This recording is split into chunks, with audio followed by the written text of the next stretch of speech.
Hello and welcome to this panel on the policy ecosystem for EVs in India. And we have an exciting lineup of panelists to share their thoughts on the topic. I'm your host, Gautam Srinivasan, and joining me are Harsha Kolla Ramajalu, who's the CTO at SemaConnect, and Pankaj Dubey, who's the CEO and Managing Director for Power Global India. Both of them are highly experienced in working at the intersection of tech, energy, and automotives. I'd like to thank both of them for joining us on the panel. Thank you very much for taking the time, gentlemen. A wide ranging topic, so we'll try to compress it as much as possible in the limited time that we have. So let's start with the broad strokes. A recent report from the World Resources Institute India cites 12 states in India as standouts for their EV policies, with consumer incentives, charging infrastructure incentives, and industry incentives being offered to support and nurture an EV transition. So, what's happening on the ground from your vantage point? What's your view on the outcomes that these incentives could create for the EV ecosystem? We'll start with you, Harsha, and then hear Pankaj's views. Sure, Gautam. If you see the worldwide scenario, there hasn't been a single country where EVs have taken off without strong governmental support, both from a policy measures as well as incentives. This is very important when you look at and sort of a nascent industry like EVs. In the initial days, it's bound to be a little more expensive to adopt the EVs, but as the time goes along, it becomes cheaper and it gets adopted widely. And I do believe that we do have some EV policies, especially some of the states are doing pretty well. Especially my home state, Karnataka, actually has a pretty good incentive policy for EV industry itself, both from a perspective of actually EV buyers as well as the industry incentives for creation of infrastructure as well as creation of industries. So that's very important. All right. Pankaj, your view on the outcome of this 12 state competition which is happening and the raft of incentives which are coming around, and what sort of impact it will have on the EV ecosystem. Your view on the ground. Yeah, so it's always good to see government competing with each other. We only see that mostly in the private sector, but to states to compete and come out with policies to support EV is really encouraging. And I see a very enthusiastic response from some of the states, and this has really created a competition amongst the 12 as well as others who have not announced. So they are also in a hurry to do something on the EV. So this really builds up a sort of a background on everybody to prepare. But what's happening on the ground, I think a lot more needs to be done. The incentives have been announced. The implementation needs to be seen that, okay, whether what has been announced, what is the outcome on the ground. What we see today, there is basically the incentives to the consumers in FAME 2 or some others which is being implemented, but there are a lot more areas where government need to rethink on the policies and make it more attractive for the end user as well as the companies to come together and create this EV market. All right. Now, the next question is, on the one hand, the government has domestic production priorities in mind for the EV ecosystem. And on the other hand, global car manufacturers like Volkswagen and Tesla are calling for lower EV import duties. So in your opinion, how should priorities be balanced to develop the EV ecosystem where global expertise can be effectively leveraged to create a robust domestic EV supply chain? Pankaj, your view? I think the manufacturing happens at a place where there is demand. You can't have a manufacturing setup where there is very little demand. And in order to increase the demand, if we have to lower the duties, import duties, it should be welcomed and it should be announced. Because what happens is that if Tesla comes and if Volkswagen comes into India and other players also start competing, then the entire ecosystem, the base of the vendors and everything will get developed. And we are missing right now whether the chicken should come up first or the egg should come out first. We have to look at that the demand has to go up, and for the demand to go up, number of steps need to be taken. And I think there is no competition because these companies do not have any domestic competitor here who will get affected.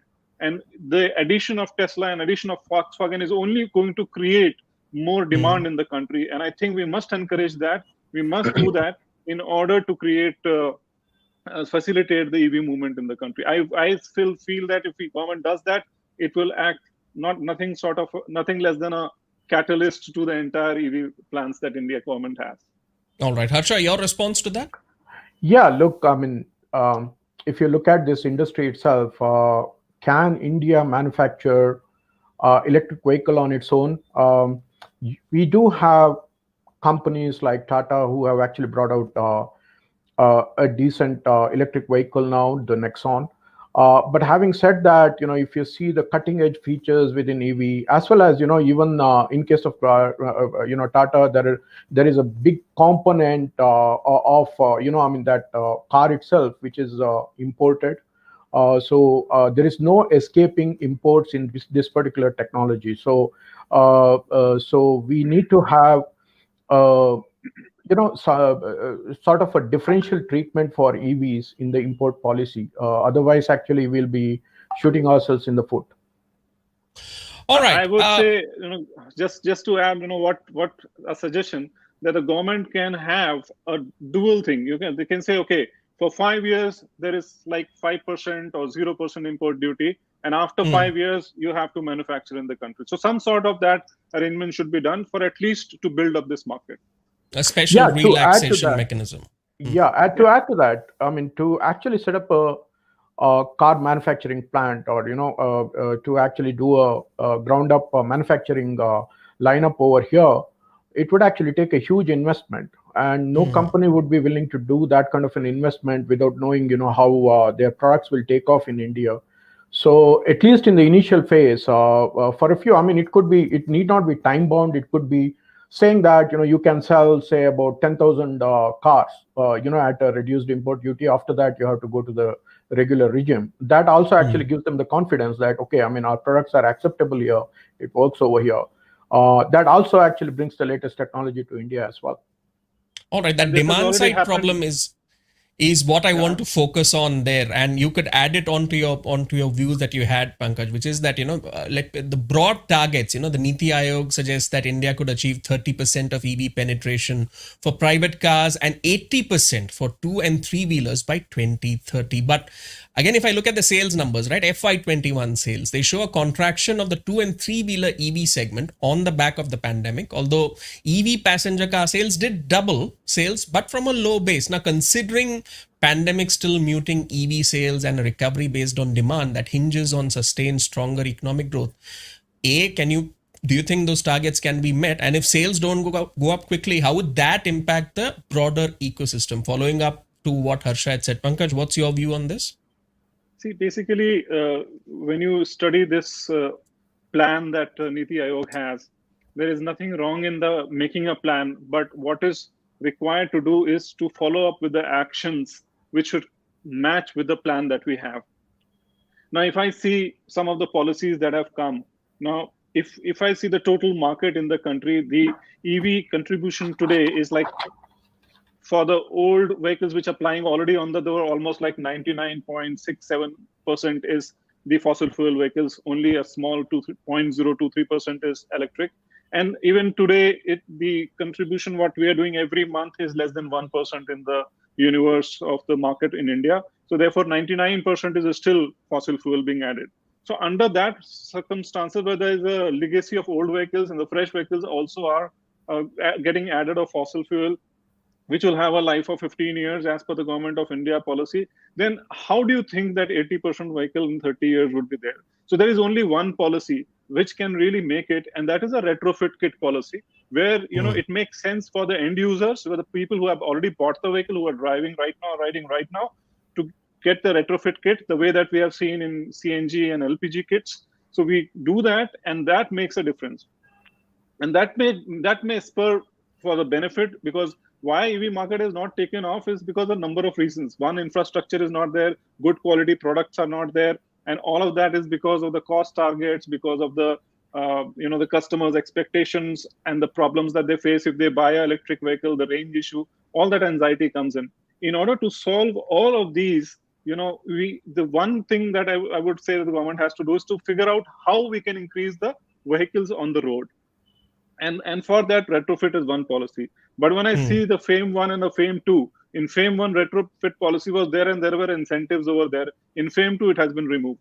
So so that's that I see that there is some mismatch, and I would like to see that this is maybe there's a omission by error, but it has to be taken it, because if the government is serious about getting this done, it is not possible without retrofitting. All right. Some consistency. And as you mentioned, CNG retrofitting is a good example for wider adoption. So let's see if the government listens to what you have to say. But Harsha, your view on this, the targets that I mentioned, do they seem too ambitious in the context of where we are right now? Or do you think if say fuel prices continue to remain at record highs, maybe the demand will just come organically? Yeah, I have a different point of view. I'm an optimist in terms of the overall adoption of the EV itself, because if you see the world market, the way actually things are progressing, India will follow what happens in the general world market. We can't be actually left behind. We typically leapfrog, some generations at times in actually adopting the technology. So when world market adopts the electric vehicles in a big way, I don't think India is going to be lagging behind at that point of time, because most of the automakers will actually switch over to EV. Then what are you going to buy, right? So I do believe that it is a completely achievable target. I was skeptical about 100% by 2030, which I think government itself has realized is not achievable, but 30% should be achievable. And I do agree with Pankaj that we need to have multiple strategies for India, which are going to be slightly different than what the world has adopted. Probably, I think in India, even many studies that I have seen actually shows that two-wheelers and three-wheelers are going to be the first, vehicles which are going to be electrified, and especially three-wheelers. They are going to be extremely skeptical about actually buying a new vehicle, which is going to cost them a few lakhs of rupees, because their investment actually is going to be a problem. So there are two challenges there. One is the financing problem. The second one is if there is a retrofit that can actually convert what is already existing, so that that burden is lesser for those people. All right, fair point. Point taken. Now, India is startup country for the tech sector. Harsha, you have extensive experience in the tech space, and I want to ask you a question. What role do you see startups playing in the EV ecosystem, even as larger players such as, say, Tata Power or Reliance make their respective moves? Oh, there are a lot of startups that are happening in the EV space. So a lot of things are going to happen. EV is an entirely disruptive sort of an ecosystem. It is actually going to disrupt, and I think in the next couple of decades, we are going to see a lot of established names, are going to be threatened by what is going to happen.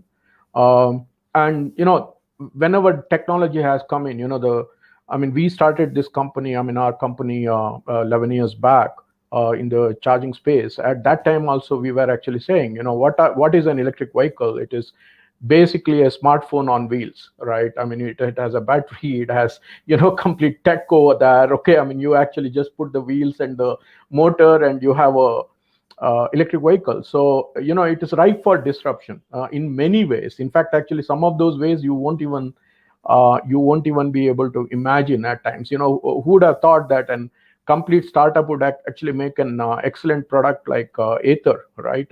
Just a decade back, I don't think I would have imagine that Indian company would make an excellent product like that. And to think about, going back about 20 years back, we already had an electric vehicle. Reva actually was already there in India, and it was probably ahead of its time, but it did make its presence felt, at least in the Bangalore roads here, right? So it's a name which is totally believe that, recognized, so that's something there. Absolutely. So. I do believe that many startups will come. Some will click, some may not. But India is a startup country, so I have a good faith that a lot of them will come up with some amazing products. Well, that's the optimist in you speaking. Pankaj, what's your view on this? The role of startups and them playing an important role in the EV ecosystem. You come from an extensive automotive experience. What's your point of view on this?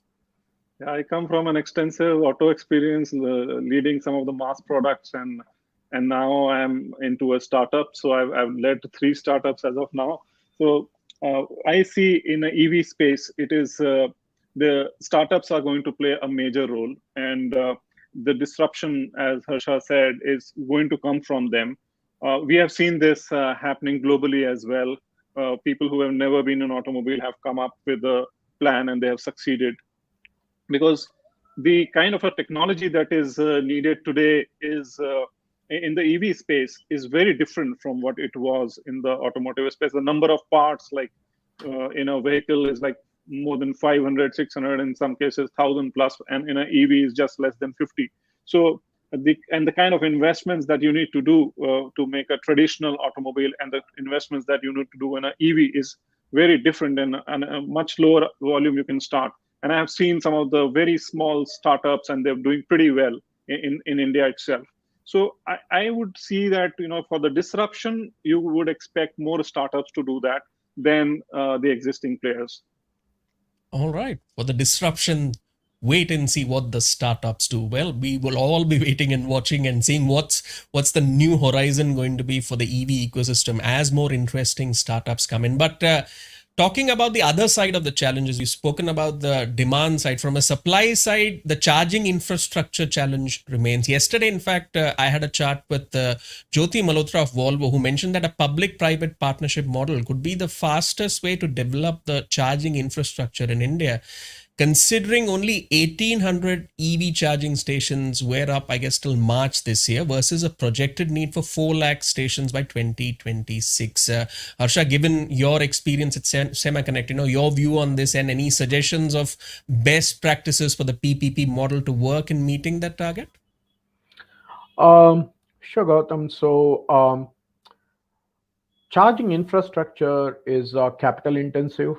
So in the initial days, anybody who sets up a charging station may not be seeing an immediate return on his investment. So certainly there has to be an public-private partnership. For example, one of the challenges that charging infrastructure will have is where are you going to put up these charging stations, right? The real estate itself.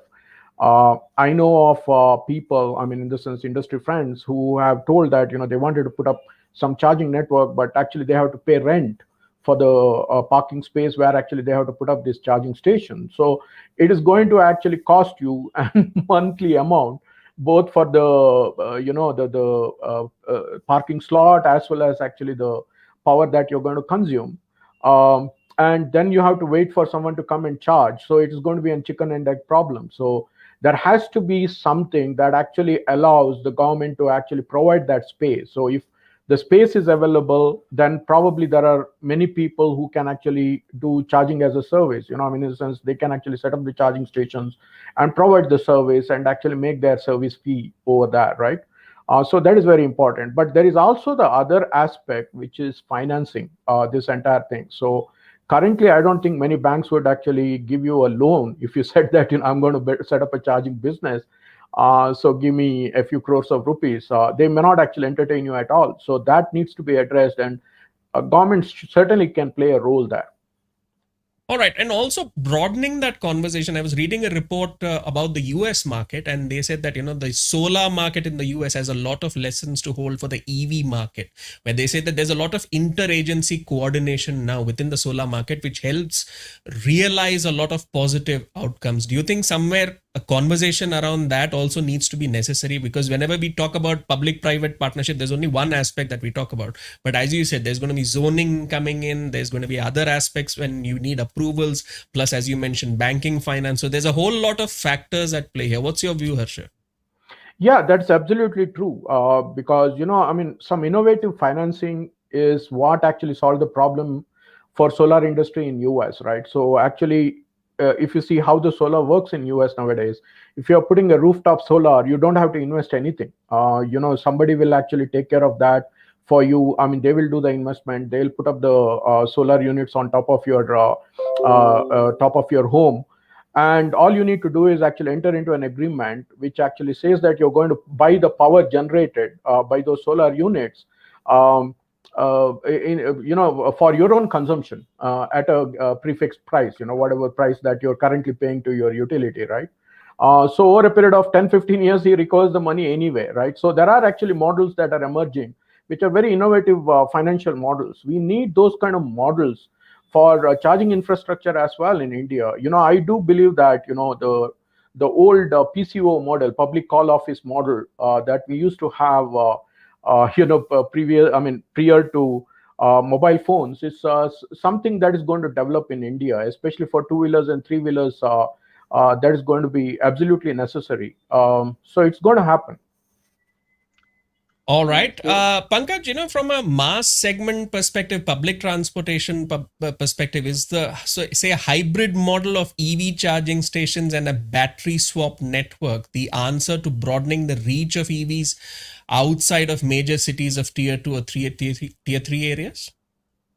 Now, before getting into this, I have a viewpoint on a PPP. So I just wanted to share that. Oh, sure. You can add that in and then follow it up with the answer. Yeah. So the PPP model, I think, in the infrastructure would not be very successful, because here, if we are looking at any model where we are looking at a support from the government, where they take care of because it's not working out, the government will pitch in into that. They won't. The model has to be what Mr. Harsha just said, that we have a solar panel, and I just say that, okay, my rooftop is available, somebody will come, so he will gain out of it.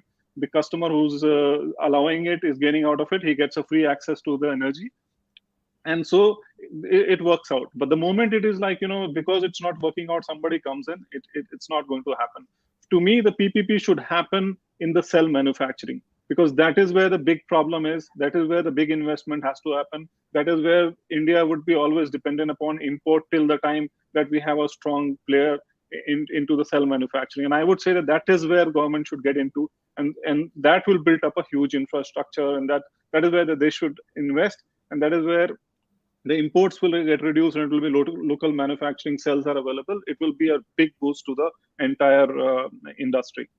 Coming to your the big public transport, yes, the swapping is something where we are working, and we have a solution. We are going to create a charging infrastructure across the country, and we have a very interesting model without having a huge investments being done there.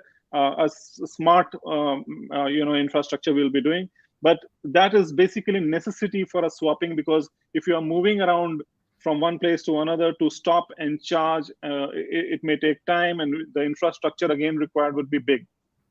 So what is needed is a swapping mechanism where, whether it is a two-wheeler, three-wheeler, or a big buses, you're going, like you go to a petrol pump and just get the refilling done in 2 minutes, less than 2 minutes. Same way, you just go and swap your existing battery, take your battery out, take a new battery, and just move along. And less than 2 minutes, you can be on the road itself. So that model of a swapping has to be developed, and that is integral part.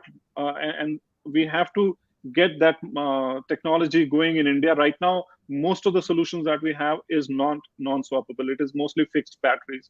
But swappable infrastructure and swappable batteries have to be encouraged if you have to really make it the EV a reality. And as far as the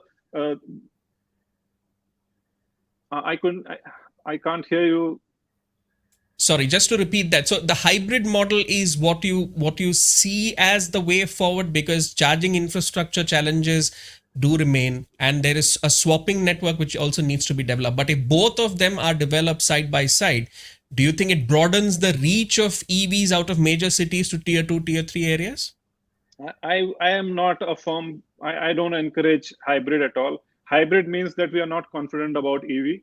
Hybrid means that no. I don't mean hybrid as in hybrid cars. I'm saying a hybrid model where on the one hand you have the charging infrastructure, and on the other hand you have the swapping infrastructure. They can coexist side by side. Absolutely. And therefore you need to build both infrastructure so that then a whole lot of issues are addressed. So do you think that's the way forward? We are going to do that. So we are doing that model only, where our swapping of our batteries would be done, and at the same time, the charging for any vehicle can be done. So this is a model which will work, and I think that's the most practical thing to do, not just in the tier 2, tier 3, but also in the tier 1 cities as well. All right, Harsha. Yeah, I have. How does that, your own charging point model pan out? Since, as quoting the Jyoti interview, he also said that the niche segment that buys electric cars does not rely on public infra. Which is true, but actually the people who are buying the electric cars will also need to travel long, and they will need public infra for doing that. That is one part. The second part is, there are two aspects to this. One is the public transport. The second is the private transport, right? The public transport, I think battery swapping is pretty good because where battery is owned by the battery swapping company, so the operator, whoever it is, whether it's a bus, whether it is an auto rickshaw or whatever, they can actually go to the swapping stations, and within 5 minutes they have full charge and they can actually move on, and they can't care much about, in the sense to actually stop there and actually wait for 1 hour or 2 hour or something like that for their vehicle to be charged. And that works very well there. But when it comes to private vehicles, you actually drive to office, or you would want to have charging infrastructure in office and charging infrastructure all over the place. So if you see, I think I remember reading a Pew Research report, which actually initially estimated that you would need 40% chargers to vehicles outside of the home. You're right. I mean, in the sense, majority of the people, almost everybody who owns an electric vehicle would have some charging facility at home. Almost 100%, right? But you also need to have that 20-30% extra charging stations in all over the place, whether it's a mall, whether it's offices, whether it is any kind of parking facilities, etc., airports, etc. So that is what the target market is for charging infrastructure creators, right? All right. Before we wrap things up, I want to get your point of view and also some other challenges, especially skills shortage and, the workforce transformation issue. What's your point on addressing that, Pankaj? Yeah, I think training is required, because not just for the skill set required for manufacturing, but even for driving the vehicle, even for the repair of the vehicle, it's completely different ballgame in an EV. So the training development has to be given a very high priority, and we have to look into it, that how do we train all the customers that they ride it. The way that you drive a petrol and diesel vehicle, if you drive the same way your EV vehicle, you will start complaining, or the range is less and all of that. So you have to understand this new technology, and for that, the training is required, and also all the repairs and all is totally digital. So everything is, you don't have any, except for few wheels that you have on the vehicle or some mirrors and all, everything is digital. So you have to be very advanced on electronics to be able to repair or find out the fault of the vehicle and do it. It's something like, if you have a laptop and you have a problem today, you don't go to any workshop. You just call a number, and then they will do it. They'll take over your laptop and repair it then and there. So similar technology is going to come through EV in India, and therefore there is a different skill set required, and a lot of training and development is needed. All right, Harsha, your view on this, because there's an entire chain, right from R&D to manufacturing to driving. Everyone needs to be retrained, and there needs to be an entire workforce transformation. So what's your view on addressing it? Absolutely. If you look at, from a charging infrastructure perspective alone, there are quite a lot of challenges. For example, if you have to do these DC chargers, the skills that are needed are very complex. Even regular charging networks, although India is known for its IT capabilities and other things, to actually establish a large network and operate it is, it takes a lot of different skill sets to come together.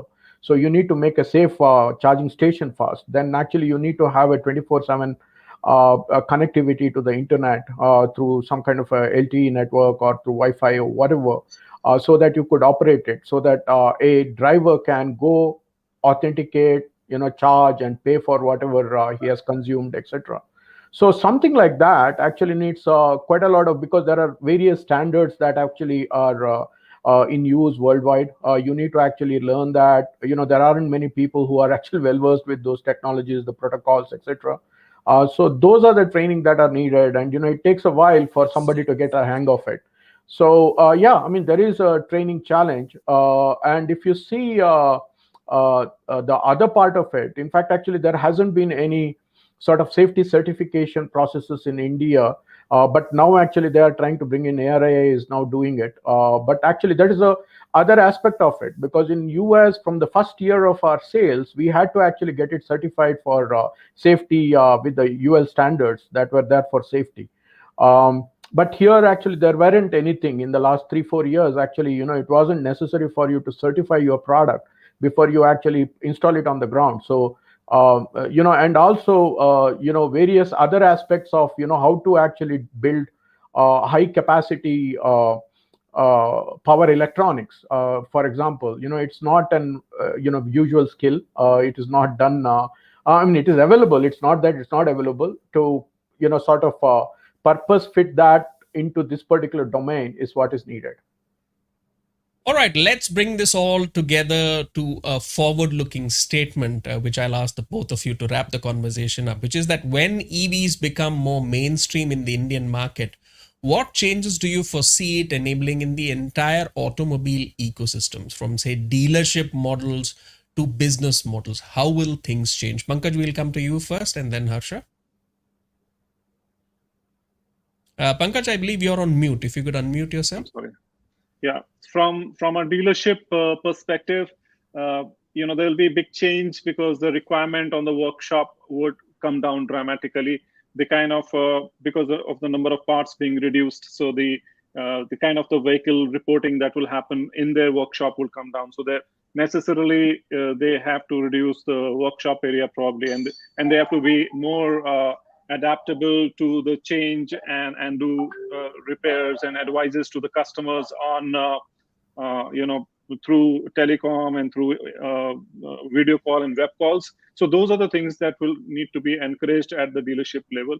Overall, in the marketplace, the roadside mechanics would face a lot of challenge because everything would be impacting their business the way that they do right now. They won't be able to do it because the products that will be centric to the brands and the technology and the kind of connectors and everything required to repair it would be different for different vehicles. So all that would undergo a big change. So I see a big change in the society also, because it will make a lot of people new jobs, new opportunities, but at the same time, it will also take off number of people who are there.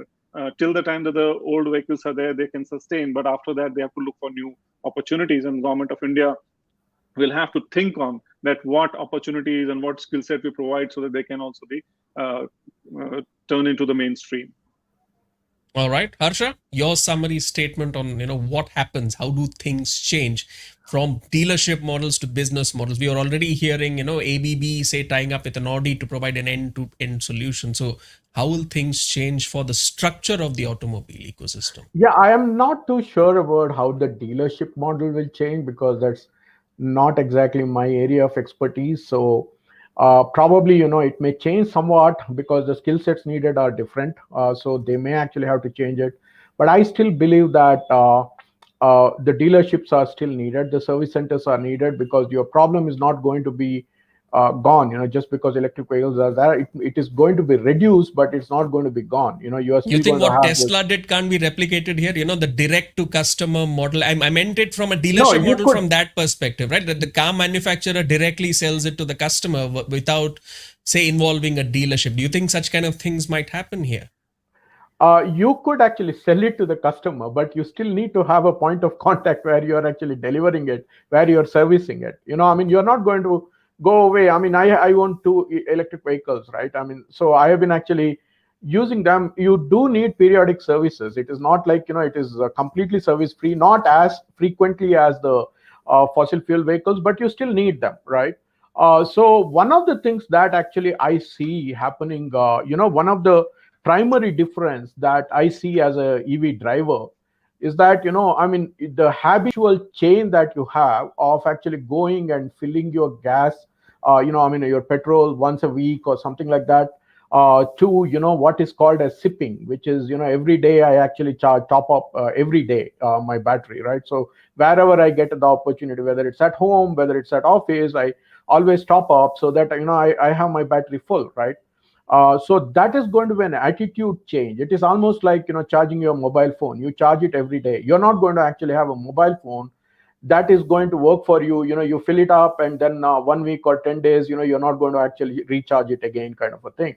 So All that right. is an Using that attitudinal mobile phone change. example, what about revenue models then? Maybe there could be subscription models coming in for EV vehicles where, say, Yeah. the company just takes care of everything and you just have to pay a subscription charge. Do you think those kind of things will come then? It is already there. I mean, if you see, Hmm. Nexon actually already has it, and subscription model was tried out by Mahindra, I think about 6-7 years back itself. 6 years back, actually, they had a sort of a battery subscription, not for the entire vehicle, but battery itself actually was taken care of by them. So it was a subscription model in that sense. It's certainly going to happen. You will have all sorts of different models, lease models, the subscription model, etc. So I mean, that is only to build the confidence with the people.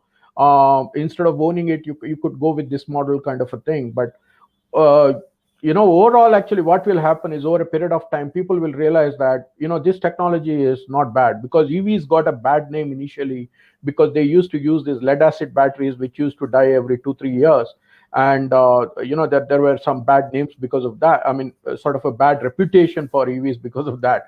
But today, if you see, the E2O that I have is already, it's closing in on 7 years now, and it hasn't had any problem. My range hasn't reduced. So those experiences will give a lot of confidence to others to adopt EV, especially the with the fuel price being what it is. What do you expect? So All it's right. a from the dealership perspective, I would say, you know, it is Tesla model cannot be replicated in India. It maybe there will be some midway there, but it cannot be replicated because the kind of a trust that the people have and the way that they buy today, it is going to be very difficult for any company to try to create that. And recently, we have heard Ola Electric trying to do that. I have my own reservations on that. And about energy as a service, we at Power Global are planning to do energy as a service on a subscription mode. So we are Hmm. going to do that, and that's a huge advantage in the market that will create. And we have to understand that the EV market is not taking place because it's not working out for the customer. It's not very beneficial to the customer today. So you have to figure that out, and I think subscription will play a very big role in that. All right, let's see where things progress. But for now, let's wrap up our discussion on the policy ecosystem for EVs in India as part of the EV Conclave. I'd like to thank both Harsha and Pankaj for sharing their insights on the topic. And it's been a wide ranging conversation. So thank you so much for taking the time and sharing with us your thoughts. And of course, thank you to our viewers for tuning in. This is Gautam Thank you. Srinivasan signing off. Thanks a lot. Bye. Thank you.